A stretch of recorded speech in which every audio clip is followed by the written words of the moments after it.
भगवान झूलेलाल का अवतरण दिवस। चैत्र शुक्ल तृतीया को भगवान मत्स्य नारायण का अवतरण दिवस। भगवान विष्णु के 24 अवतार हुए, उसमें भगवान का मत्स्य अवतार भी हुआ था। महाप्रलय के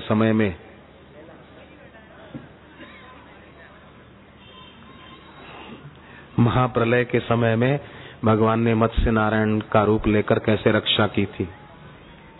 बड़ी सुंदर कथा है उसकी, मत्स्य पुराण की। नारायण कवच भागवत में आता है। अगर पूरे देश के लोग मिलकर नारायण कवच का पाठ करें, ये टीवी चैनल वाले ऐसे नादान बेचारे, जापान में भूकंप आया और सुनामी आई, कितने लोग बेचारे मर गए। तो टीवी वालों ने हिंदुस्तान में क्या दिखाना शुरू किया कि 21 दिसंबर 2012 को महाप्रलय होगी, उसका ये ट्रेलर है, नमूना है। कैसे बेवकूफ। उल्टा ये बोलना चाहिए था कि 5 भूतों का बना हुआ शरीर है, 5 भूतों के बने हुए शरीर के द्वारा जो भजन नहीं करता है, उस पर ये 5 भूत नाराज होते हैं। मनुष्य को चाहिए कि पंच भौतिक शरीर को पाकर ईश्वर की आराधना करे, भागवत के नारायण कवच का पाठ करे। नारायण कवच में क्या आता है? बड़ी प्यारी बात है। नारायण कवच पढ़ना कभी मौका मिले तो। नारायण कवच में आता है कि अगर मैं कभी जल के अंदर गिर जाऊं तो भगवान मत्स्य नारायण मेरी रक्षा करे। कितनी बढ़िया बात है, बोलो। ऐसे भगवान विष्णु के 24 अवतारों के नाम लिए गए नारायण कवच में, और एक एक भगवान के रूप का वर्णन किया गया कि अमुक जगह भगवान मेरी रक्षा करे। थल में भगवान का नारद अवतार मेरी रक्षा करे, जल में भगवान मत्स्य नारायण मेरी रक्षा करे। मैं आपको सच्ची बात बताऊं, एक लड़का, उसके गले में बापूजी के चित्र वाला लॉकेट पहना हुआ था। एक तरफ ओम, एक तरफ बापूजी के चित्र वाला लॉकेट था। वो लड़का एक बार पानी में डूबने लगा। उसकी मां ने दीक्षा ली हुई थी, उस लड़के ने नहीं ली हुई थी।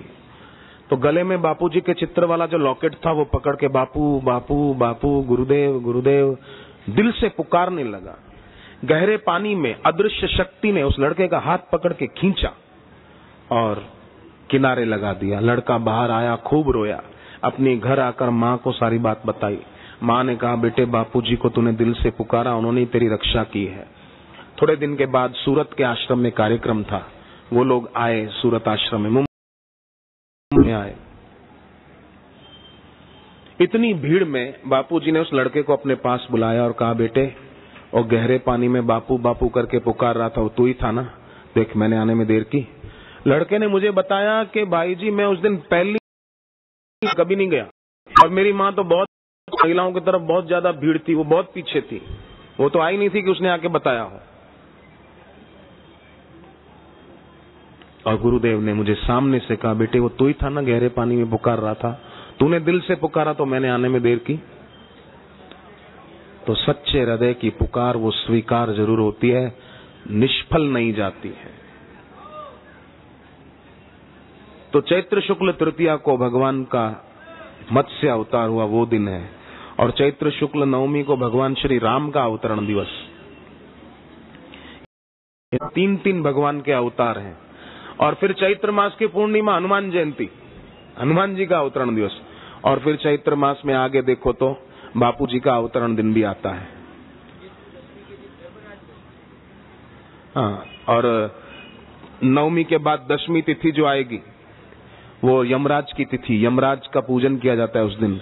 अगर आप में से न करें नारायण, किसी के परिवार में जल्दी जल्दी मृत्यु हो जाती हो ना, चाचा मामा मौसी बुआ सब एक ही परिवार माना जाएगा ना, तो उसमें अगर किसी की जल्दी जल्दी मृत्यु हो जाती हो तो उनको चाहिए कि चैत्र मास में शुक्ल पक्ष की दशमी तिथि को यमराज का पूजन करें।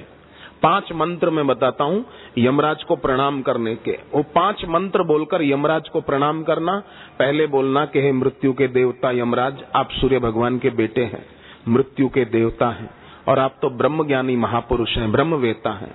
हमारे परिवार में जल्दी जल्दी किसी की मृत्यु न हो, हे यमराज, हे मृत्यु के देवता, हमारे परिवार के सभी सदस्यों की लंबी आयु हो, हम आपको प्रणाम पूर्वक प्रार्थना करते हैं। मंत्र हैं यमराज को प्रणाम करने के। 5 छोटे छोटे से हैं। ओम यमाय नमः।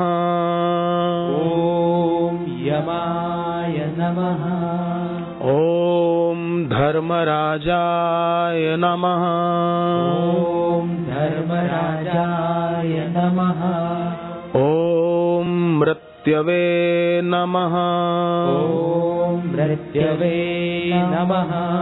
ओम अंतकाय नमः। ओम अनंतकाय नमः। ओम कालाय नमः। ओम कालाय नमः। ये यमराज की पूजा करने के 5 मंत्र बस। ओम यमाय नमः, ओम धर्मराजाय नमः, ओम मृत्यवे नमः, ओम अंतकाय नमः, ओम कालाय नमः। और फिर अमावस्या का दिन आए, जब अमावस्या के दिन जिनके परिवार में अगर जल्दी जल्दी किसी का मरण होता हो तो उनके लिए ये प्रयोग है। अमावस्या के दिन भगवत गीता का 7वां अध्याय पाठ किया जाए। लोटे में पानी भर के रख दिया अपने सामने और भगवत गीता का 7वां अध्याय पाठ कर लिया। 7वें अध्याय के महात्म्य की कथा भी पढ़ लेना, 7वां अध्याय पाठ भी कर लेना। और ऐसे में पाठ जो किया जाता है ना, वो मन में नहीं किया जाता है, बोलकर किया जाता है। जैसे श्री भगवान उवाच मया सक्त मना पार्थ योगम युञ्जन मदाश्रय असंशयम समग्रम माम यथा ज्ञास्यसि तच्छृणु। ऐसे बोलकर पाठ करना। पाठ पूरा हो जाए फिर लोटा पानी सूर्य भगवान के सामने ले जाना और प्रार्थना करना, सूर्य भगवान आप यमराज के पिता हैं और यमराज मृत्यु के देवता हैं। हमारे घर पे पहले जो कोई गुजर गए हैं उनकी आत्मा को शांति मिले, उनके लिए आज के गीता पाठ का पुण्य हम अर्पण कर रहे हैं, स्वीकार करें, उनकी सद्गति हो और हमारे घर में अब अपमृत्यु न हो, सबकी लंबी आयु हो। ऐसी प्रार्थना कर लें। और गरीब बच्चों में या गरीब 5-7 बच्चियों में भोजन दे दें उस दिन अमावस्या को। पूरी सब्जी या तो पूरी सब्जी थोड़ा सा हलवा ले गए, वो दे दिया। 5-7 बच्चे बच्चियों को बांट दिया, जिससे अच्छा होता है। ये शास्त्रोक्त उपाय हैं, करने से घर में सुख समृद्धि की वृद्धि होती है। और बच्चे खास ध्यान देना, जिनको अपनी याद शक्ति बढ़िया बनानी है, रात को पूर्व दिशा की ओर सिर करके सोना। देखना